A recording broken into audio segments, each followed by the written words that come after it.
बोल जयकारा बोल मेरे श्री गुरु महाराज की जय। श्री अमर ज्योति दर्शन ग्रंथ श्री मुख प्रवचन 36। जिस प्रकार किसी खुले मैदान में एक अकेला पेड़ हो और भीषण आंधी अथवा तूफान चल रहा हो तो उस पेड़ की क्या दशा होगी जो फलदार भी हो और उसकी शाखाएं फलों से लदी हो। भीषण आंधी के कारण उसके समस्त फल गिर जाएंगे और कई परिस्थितियों में तो आंधी तूफान के झटके सहन न कर सकने से पेड़ के समूल उखड़ जाने का भय है। ऐसी स्थिति में यदि उस पेड़ के बच सकने का कोई साधन है तो वह केवल ये है कि जिस ओर से आंधी तथा तूफान के थपेड़े आ रहे हैं उस ओर से पेड़ को किसी सुदृढ़ दीवार की ओर मिल जाए अथवा इसी प्रकार की कोई अन्य रोक आंधी एवं पेड़ के मध्य उपस्थित हो तो वह पेड़ तूफान से सुरक्षित रह सकता है। अन्यथा आंधी में अत्यंत सुदृढ़ एवं सशक्त पेड़ भी जड़ से उखड़ जाया करते हैं। इसी प्रकार संसार में भी काल और माया की भीषण आंधी दिन रात चल रही है। काम, क्रोध, लोभ, मोह और अहंकार आदि विकार ही इस आंधी के बलशाली थपेड़े हैं। संसारी जीव प्रायः इस सशक्त थपेड़ों को सहन न कर सकने के कारण जीवन नष्ट कर रहे हैं। इस प्रकार की दुखद एवं हीन अवस्था से मनुष्य तभी बच सकता है जब वह मालिक के सच्चे नाम का ओट आसरा ले ले। जैसे ऊपर पेड़ के प्रमाण से स्पष्ट किया गया है कि वह भीषण आंधी से तभी सुरक्षित रह सकता है जबकि उसे कोई सुदृढ़ ओट प्राप्त हो जाए। इसी प्रकार जीवात्मा भी काल और माया की आंधी से तभी सुरक्षित रह सकती है जब वह सत्पुरुषों की ओट लेकर उसके द्वारा परदत्त नाम की कमाई करे। अन्य किसी प्रकार भी सुरक्षित रहना असंभव है। प्रवचन 37। इंसान चाहे कितनी भी सावधानी एवं सतर्कता से काम ले और यमराज के दूतों के लिए कड़ा पहरा बिठा दे, परंतु शरीर को तो एक दिन मृत्यु का नाग डस ही लेगा, क्योंकि शरीर से ही मृत्यु का ग्रास, इसे तो कोई भी मृत्यु के मुख से नहीं बचा सकता। चाहे कोई गुरुमुख है अथवा मनमुख, शरीर को कोई भी काल के भय से नहीं बचा सकता। किंतु संत कहते हैं कि जो वास्तविक वस्तु आत्मा है वह अजर, अमर और अविनाशी है, उसकी ओर ध्यान देने की जरूरत है। शरीर तो केवल आत्मा के रहने का मकान है और उस मकान को प्रत्येक अवस्था में एक दिन गिरना ही है, परंतु आत्मा काल और माया के चंगुल में ना जाने पाए, इसका ध्यान रखना है। आत्मा यदि काल और माया के जाल में फंस गई तो फिर अनंत जन्मों तक छूट सकना कठिन है। संत महापुरुष आम जीवों को काल के त्रास से त्राण दिलाने के लिए और जन्म जन्मों तक योनियों के कुचक्र में भटकने से बचाने के लिए ही सदैव इस संसार में अवतरित होते हैं। जो जीव उनकी शरण संगति ग्रहण कर गुरु शब्द की कमाई करते हैं वे काल और माया के कुचक्कर से मुक्त हो जाते हैं। यदि वास्तविकता की दृष्टि से देखा जाए तो मनुष्य जीवन का वास्तविक ध्येय भी यही है कि मनुष्य जन्म मरण की श्रृंखला से मुक्त हो जाए। प्रवचन 38। जिस प्रकार को योग्य हकीम और डॉक्टर जब किसी नुस्खे को सैकड़ों बार आजमा करके देख लेता है और हर बार उसे सही पाता है, तब वह स्पष्ट रूप में कहता है कि ये मेरा अद्भुत नुस्खा है और ये कभी गलत नहीं हो सकता। सबने पढ़ा और सुना होगा कि जर्मनी में एक प्रसिद्ध डॉक्टर हैनीमैन थे। उन्होंने विभिन्न औषधियों के रस निकालकर स्वयं अपने शरीर पर प्रयुक्त करके उन्हें परखा और देखा और जो परिणाम उनसे प्रकट हुए उन्हें अपनी डायरी में लिखते रहे। प्रत्येक रोग की सही औषधि विचारने के लिए उन्होंने स्वयं को प्रत्येक रोग में ग्रस्त किया और फिर स्वयं उसका उपचार भी किया।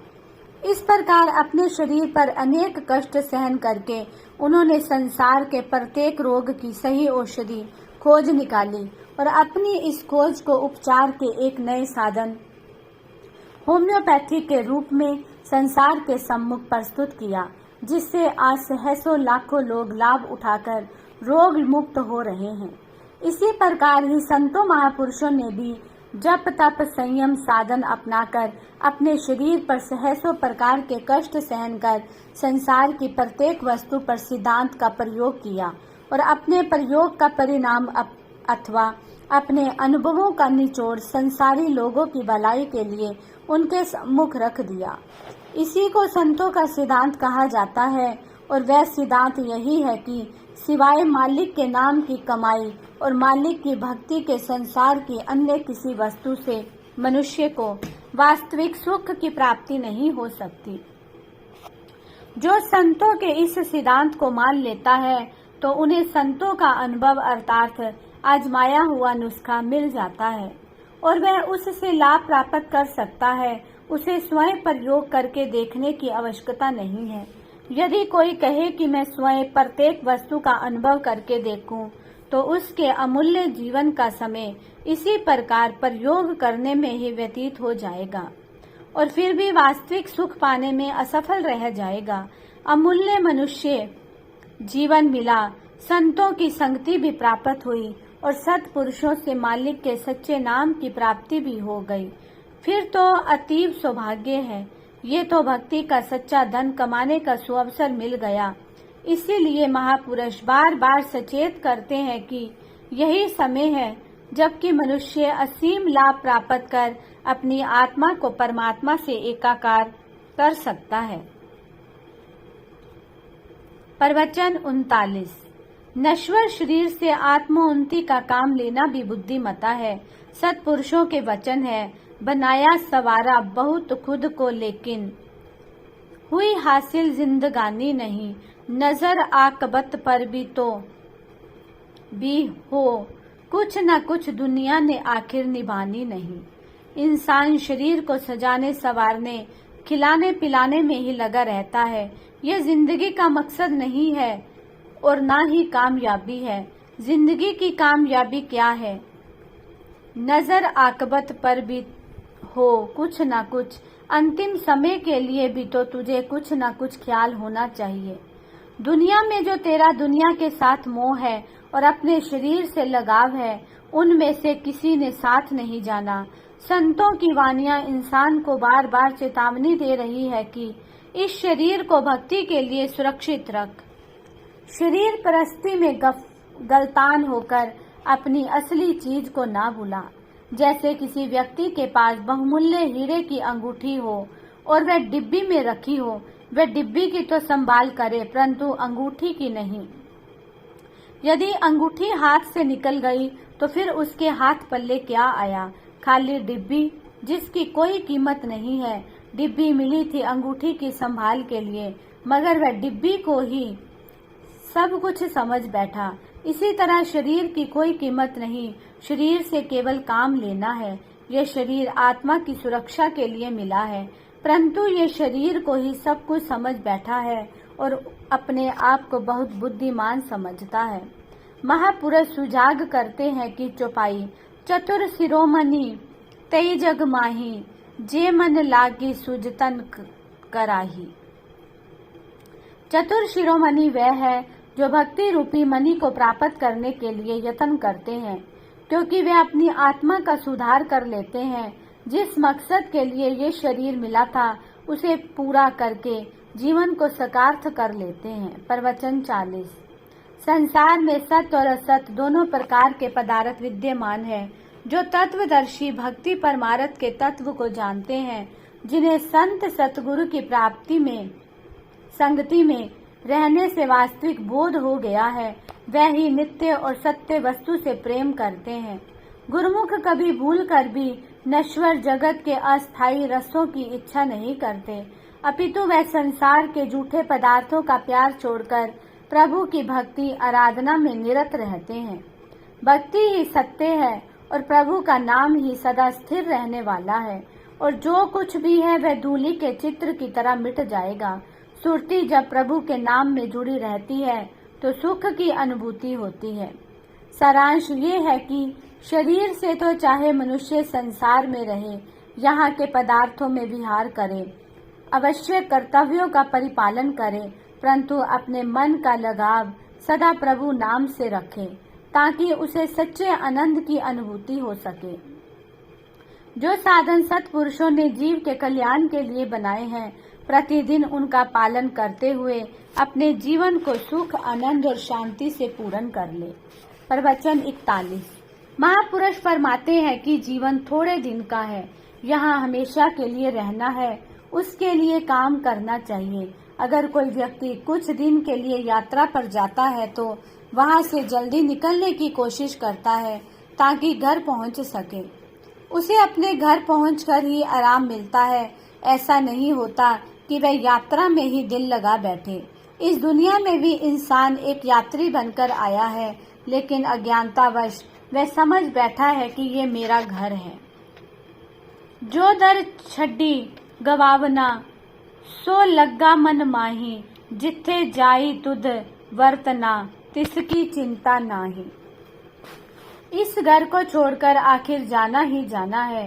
ये कौन समझाएगा? ये दुनियादार समझाएंगे। ये संत महापुरुष ही जीव को समझाते हैं।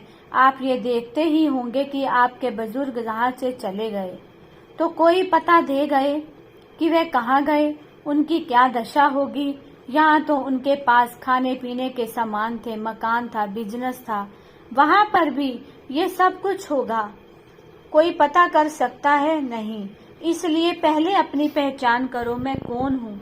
मोह माया की निद्रा में सोया हुआ, माया के धोखे में आया हुआ इंसान अपने आप को समझ नहीं सकता। वह अपने आप को केवल शरीर ही समझता है। वेद शास्त्र और पंडित विद्वान भी सब यही कह रहे हैं। आप भी अपने दिल में विचार करो कि शरीर अनित्य और नाशवान है, उसने विनश जाना है। आत्मा नित्य व चेतन है, मगर आत्मा के ऊपर कर्मों का बोझ है, क्योंकि शरीर द्वारा जो पिछले जन्मों से इसने कर्म किए हैं उसका फल उसे भुगतना पड़ेगा। वह फल क्या है? पहले कई युगों से जीव 84 भुगतता आया है।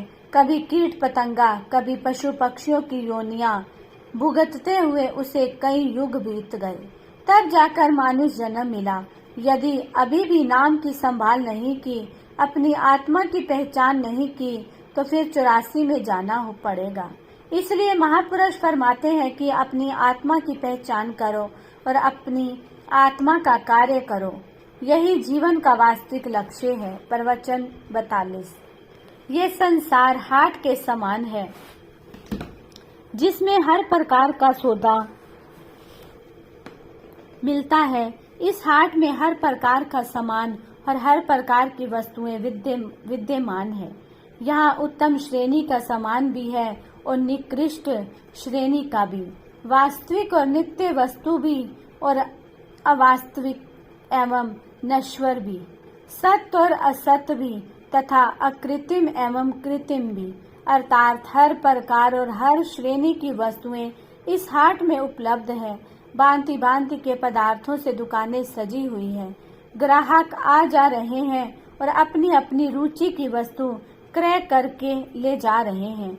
जिसे जो वस्तु रुचिकर प्रतीत होती है उसी के अनुसार मूल्य चुकाकर वह उसे क्रय कर रहे हैं।